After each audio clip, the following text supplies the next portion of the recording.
오늘의 주요 뉴스입니다. 튀르키예와 시리아를 강타한 지진으로 확인된 사망자 수가 8천 명을 넘은 것으로 집계됐습니다. 실종자 수는 집계가 되지 않고 있는데 세계보건기구는 최악의 경우 사망자가 2만 명을 넘을 것으로 전망했습니다. 튀르키예 강진 피해자를 구하기 위해서 전 세계 65개 나라에서 구조대를 급파하는 등 필사의 구조가 이어지고 있습니다. 우리나라도 단일 파견으로는 역대 최대인 118명 규모의 긴급 구호대를 현재 급파했습니다. 코로나19 신규 환자는 17,934명으로 수요일 기준으로 32주 만에 가장 적습니다. 정부는 하루 평균 확진자가 6주 연속 감소했고 감염 재생산 지수도 5주 연속 1 아래를 유지하고 있다며 국내외 상황이 안정적으로 유지되고 있다고 밝혔습니다. 마이크로소프트가 챗 GPT와 같은 인공지능 챗봇에 장착한 새로운 검색 엔진 빙을 공개했습니다.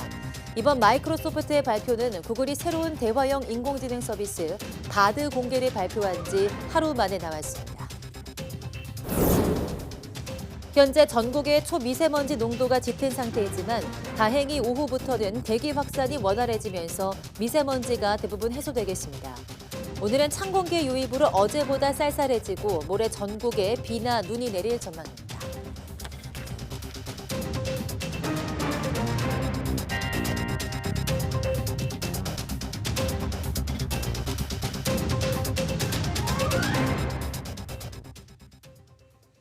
여러분 안녕하십니까? 2월 8일 사이언스 투데이 시작합니다. 튀르키예 남부와 시리아를 강타한 지진으로 확인된 사망자가 이틀 만에 8천 명을 넘었습니다. 세계보건기구 WHO는 최악의 경우 사망자가 2만 명이 넘을 수 있다고 우려했습니다. 보도에 이상순 기자입니다.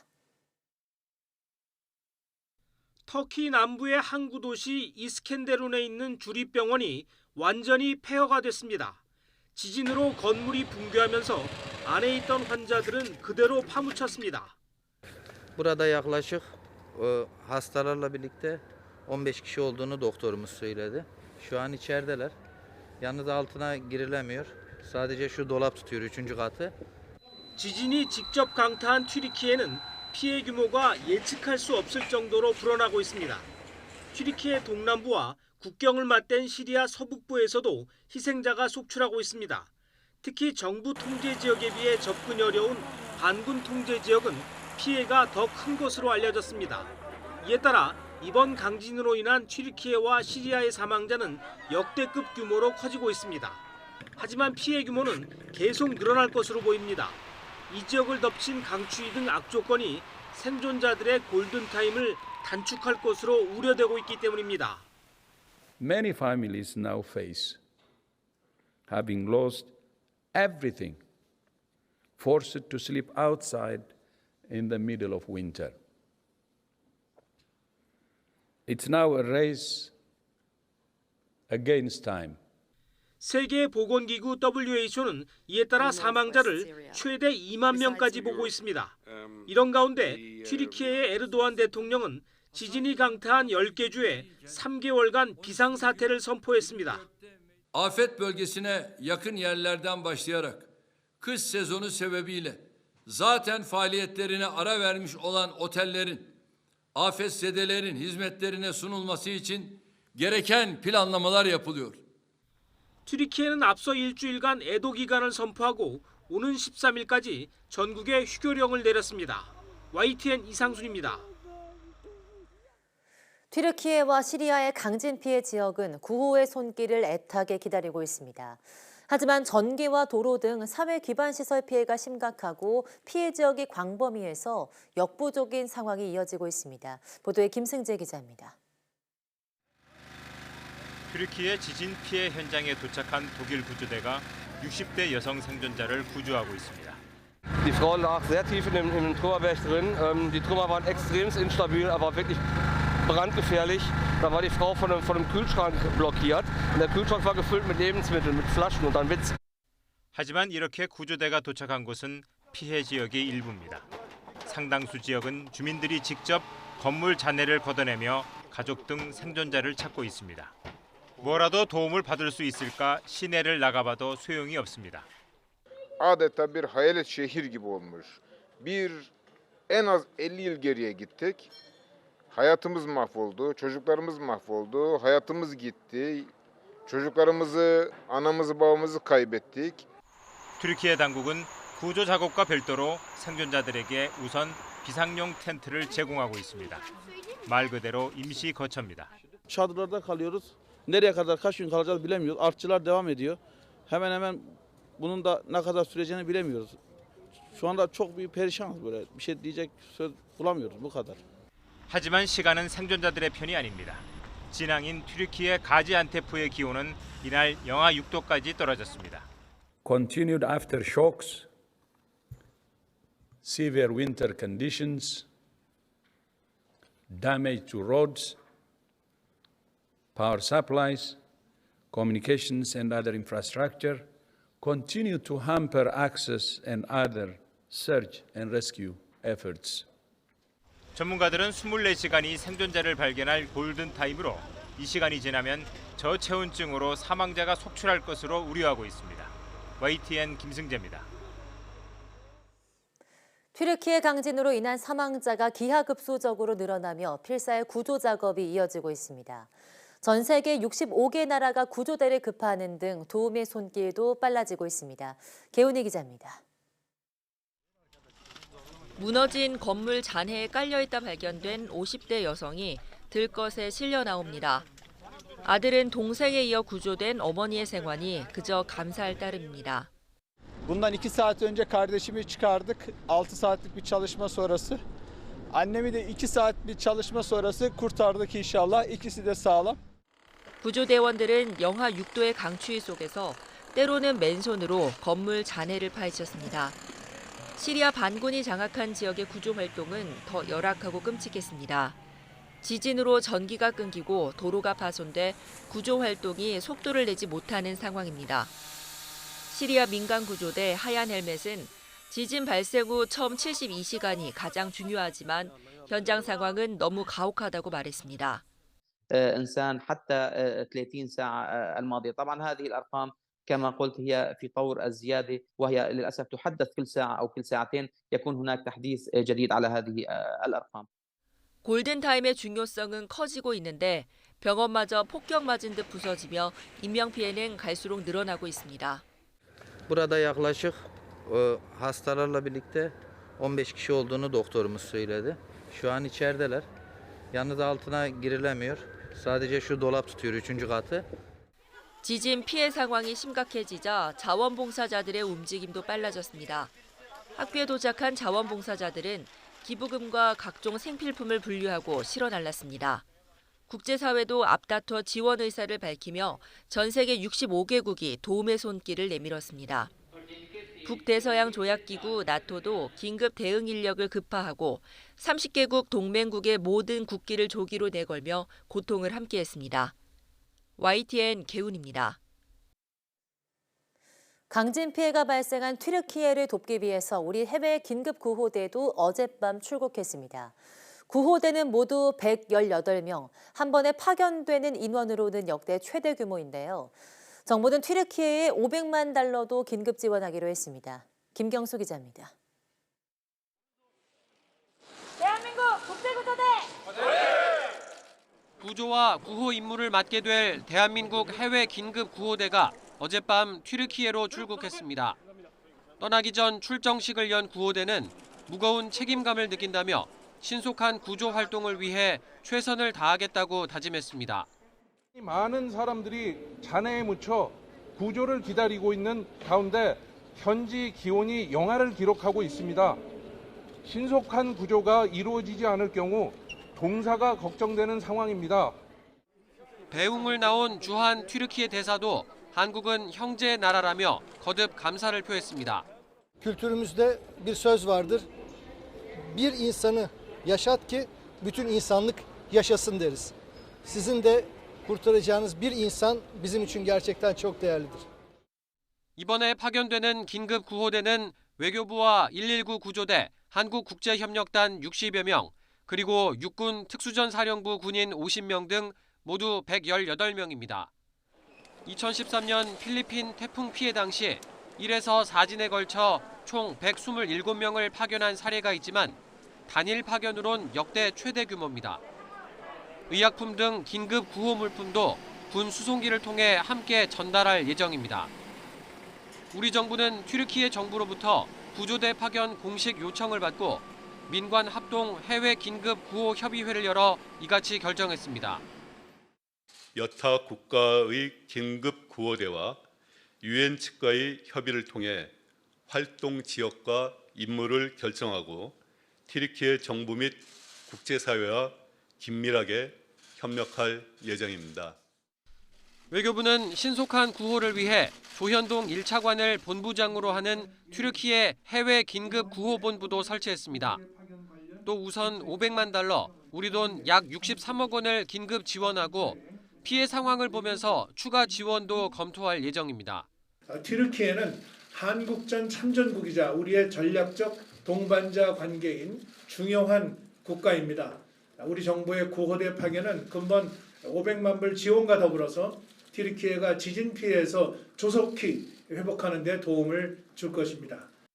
지진 피해 지역에는 우리 교민 100명 정도가 거주하고 있는데 아직까진 인명 피해는 없는 것으로 알려졌습니다.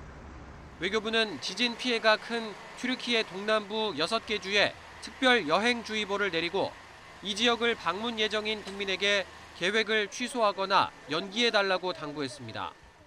YTN 김경수입니다. 오늘 0시 기준 코로나19 신규 환자는 17,934명으로 집계됐습니다. 일주일 전보다 2천여 명, 2주 전보다 1,000여 명씩 적습니다. 수요일 발표 기준으로 지난해 6월 29일 이후 32주 만에 최소 기록입니다. 신규 환자 가운데 국내 발생은 17,896명, 해외 유입은 38명입니다. 위중증 환자는 283명으로 사흘째 200명대를 나타냈습니다. 사망자는 22명으로 누적 사망자는 33,646명입니다. 방역당국은 국내 코로나19 확진자가 감소하고 있고 중국발 유입 규모도 작다며 국내외 상황이 안정적으로 유지되고 있다고 밝혔습니다. 박민수 중대본 제1총괄조정관은 2달 전 하루 9만 명 가까이 발생했던 확진자가 지난주에는 하루 평균 16,000명대로 6주 연속 감소했고 감염 재생산 지수는 5주 연속 1 아래라고 밝혔습니다. 또 중국발 확진자 유입 규모도 크지 않다며 어제 하루 중국발 단기체류 입국인 335명 가운데 확진자는 1명이었고 지난주에는 25명만 확진돼 1.4%의 낮은 양성률을 기록했다고 설명했습니다. 박 총괄조정관은 지자체 해외 유입 확진자 관리를 철저히 해달라고 요청하고 각 시도교육청과 학교도 곧 있을 개학에 대비해 학교 방역 관리에 만전을 기해달라고 당부했습니다. 오늘은 북서쪽에서 찬 공기가 유입되면서 어제보다 쌀쌀하겠고 초미세먼지도 오후부터 해소되겠습니다. 국립환경과학원은 오늘 오전까지 중서부 지방으로 미세먼지 농도가 다소 높겠지만 오후부터는 대기 확산이 원활해지면서 고농도 미세먼지가 대부분 해소되겠다고 밝혔습니다. 오늘 서울 아침 기온은 영하 2도, 낮 기온 7도로 어제보다 2도에서 3도 낮아 조금 쌀쌀하겠습니다.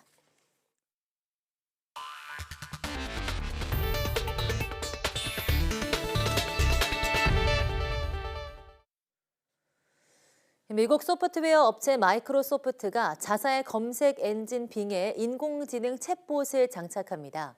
마이크로소프트는 7일 미국 워싱턴주 레드먼드에 있는 본사에서 AI 기반의 새로운 검색 엔진 빙을 발표했습니다. 이번 발표는 전날 구글이 새로운 대화형 인공지능 서비스 바드를 조만간 공개할 것이라고 밝힌 뒤 하루 만에 나온 겁니다. 이에 따라 검색 시장에서 절대 우위를 점하고 있는 구글과의 경쟁이 본격화할 것으로 전망됩니다. 일본 후쿠시마현 앞바다에 잡은 농어에서 방사성 물질인 세슘이 지역 어업단체가 정한 기준치 넘게 검출된 것으로 나타났습니다. 후쿠시마현 어업협동조합 연합회 조사 결과 이와키시 앞바다에 잡은 농어의 세슘 함유량이 1kg당 85.5베크렐로 확인됐다고 교도통신은 보도했습니다. 이런 검출량은 지난 2011년 원전 사고 이후 이 단체가 정한 출하 기준 1kg당 50베크렐을 초과한 것으로 일본 정부 기준인 100베크렐은 넘지 않는 겁니다. 연합회는 사고 후 이 지역 수산물에 대한 안전성 우려를 고려해서 일본 정부보다 엄격한 기준을 적용하고 있습니다. 부산광역시 기장군 고리원자력발전소 부진해 지상에 사용 후 해결료를 보관하기 위한 경수로 건식 저장시설 건설이 추진됩니다. 한국수력원자력은 올해 첫 이사회에서 이 같은 내용의 고리 사용 후 해결료 건식 저장시설 건설 기본 계획안을 상정 의결했습니다. 건식 저장시설은 고리원전 부지에 설치되며 사용 후 해결료가 저장된 금속 용기를 건물 안에 저장할 수 있도록 지어지는데 원전 부지에 경수로 건식 저장시설이 건설되는 건 이번이 처음입니다. 경수로 건식 저장시설의 설계, 인허가, 건설 등에 7년이 걸릴 전망이며 고리원전의 저장 용량이 포화하기 전인 2030년 운영을 목표로 하고 있습니다. 제롬 파월 미 연준 의장이 한 대담에서 최근 예상을 뛰어넘는 일자리 지표와 관련해 높은 금리를 이어가야 할 이유라고 말했습니다. 향후 고용과 물가 지표를 보고 필요할 경우 금리를 더 올려야 할 수 있다고 밝혔습니다. 워싱턴 권준기 특파원이 보도합니다. 첫 질문부터 전곡을 찔렀습니다. 지난주 예상치를 3배나 뛰어넘는 일자리 지표에 대한 파월 의장의 견해를 물었습니다. Had you known that the jobs report was going to be as strong, would you have done 25 basis points or something different? We didn't expect it to be this strong, but I would say it kind of shows you why we think that this will be a process that takes a significant period of time. 지난주 시장을 활짝 웃게 했던 디스인플레이션, 물가 상승률 둔화 표현이 재등장했지만 곧바로 찬물을 끼얹는 발언을 이어갔습니다. 서비스 물가는 꿈쩍도 하고 있지 않다며 금리 인상이 더 필요한 이유를 역설한 겁니다. So the services sector really, except for housing services, pardon me, is not really showing any disinflation yet. So our message really was this process is likely to take quite a bit of time. It's not going to be, we don't think, smooth. It's probably going to be bumpy. 파월 의장은 지난주 연준 회의 때 방점을 찍은 메시지는 2% 인플레이션을 달성하려면 아직 갈 길이 멀다는 것이라고 강조했습니다. 그러면서 향후 일자리와 물가 지표를 보고 필요하면 금리를 더 올릴 수 있다고 밝혔습니다. 평소 표정을 잘 드러내지 않는 파월 의장은 이번 대담에서 시종일관 밝은 얼굴로 자신의 신변에 대한 이야기도 거침없이 꺼냈습니다. 평소 추리소설과 자전거, 기타 연주를 즐기고 연준 의장 연봉은 19만 달러, 우리 돈 2억 4천만 원이라고 밝혔습니다. 파월 의장은 시장에서 나오는 낙관론을 의식한 듯 일각에서 예상보다 일찍 고통 없는 물가 안정을 말하지만 그건 장담할 수 없는 얘기라고 일축했습니다. 워싱턴에서 YTN 권중입니다. 정부가 70년 넘게 유지해온 국내 외환시장 구조를 이르면 내년 하반기부터 바꾸기로 했습니다. 핵심은 해외에 있는 외국 금융기관이 국내 외환시장에 직접 참여하도록 허용하고 개장 시간도 새벽 2시까지 연장하는 겁니다. 보도에 이영원 기자입니다. 현재 원하는 역외 외환시장에서 거래할 수 없고 국내 외환시장에는 국내 금융기관만 참여할 수 있습니다.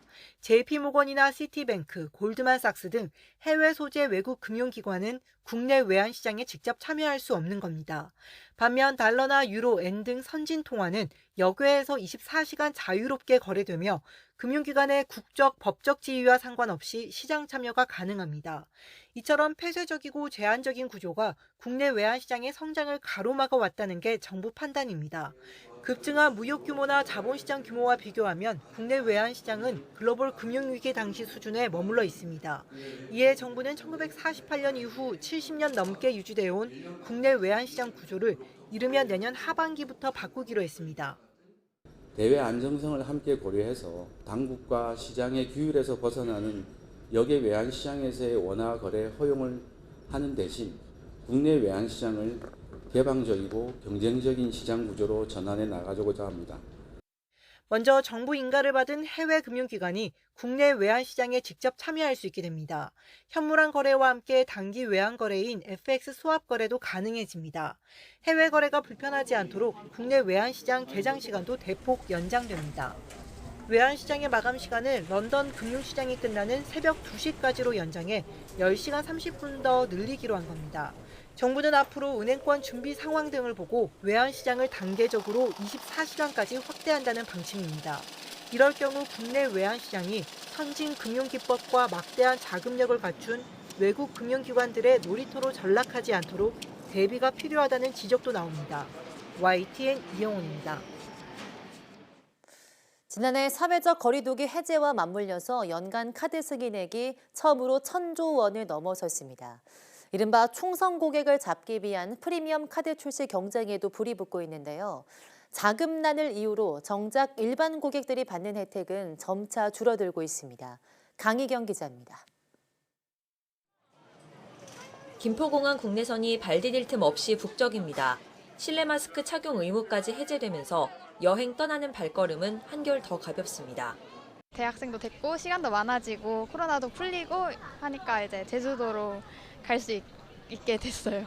이제 마스크도 벗고 돌아다닐 수 있어서 이제 홀가분하고 재밌게 놀 수 있을 것 같아요. 이처럼 사회적 거리두기 해제로 이른바 보복 소비가 일면서 지난해 연간 카드 승인액은 1,097조 7천억 원을 기록했습니다. 전년보다 12.3% 증가한 수준으로 연간 카드 승인액이 1,000조 원을 넘어선 건 지난해가 처음입니다. 항공기 등 운수업의 카드 승인액이 63.3% 급증했고 여행사 등 매출 회복으로 사업시설관리, 사업지원서비스업 카드 승인액도 30% 넘게 늘었습니다. 사회적 거리두기 해제와 소비 심리 회복 등의 영향으로 회식이나 여행 등이 크게 증가하여 숙박, 음식점업 및 운수업의 거래 규모가 크게 증가한 영향으로 보입니다. 카드사들은 기세를 몰아 연회비가 비싼 프리미엄 카드 출시 경쟁에 나서고 있습니다. 한번 유입되면 우량 고객이 될 수 있는 데다 장기간 유지하는 경향이 있는 만큼 높은 수수료 이익을 기대할 수 있기 때문입니다. 카드를 만들 때 혜택이 얼마나 다시 돌아오느냐, 많으냐를 따져서 또 선택을 하고요. 선택하고 나면 그 카드를 계속 쓰는 편이죠. 동시에 허리띠 졸라매기는 계속되고 있습니다. 금리 인상으로 자금난이 이어지면서 비용 절감을 위해 이용 한도와 무이자 할부 기간을 점차 줄이고 있는 겁니다. 자금 조달 금리가 너무너무 높아지다 보니까 이런 무이자 할부를 제공하기 위한 자금 조달 비용 역시 높아지게 되고 이런 서비스를 제공했을 때 수익보다는 흔히 말하는 비용이 더 많이 발생하게 돼서 불편은 고스란히 대다수 카드 고객에게로 돌아가고 있습니다. 늘어나는 매출에도 위험을 줄이고 이익 감소를 최소화하려는 움직임에 고객 혜택 양극화만 점차 심해지는 모습입니다. YTN 강희경입니다. 서울시가 버스에도 지하철처럼 탑승 거리가 10km를 넘으면 추가 요금을 부과하는 방식의 거리비례 운임제 도입을 추진합니다. 서울시는 이 같은 내용을 담은 서울시 대중교통 요금 조정 계획안에 대한 의견 청취안을 어제 시의회에 제출했습니다. 이 안을 보면 서울시는 버스 기본요금 인상과 함께 요금 체계를 현행 균일 요금제에서 거리 비례제로 바꾸는 안을 제시했습니다. 현재 서울에서는 지하철을 환승하지 않고 버스만 1회 이용할 경우 기본요금만 내고 있습니다. 앞으로 서울버스에 거리 비례제가 적용되면 버스만 타더라도 일정 거리를 초과할 경우 추가 요금을 내게 됩니다.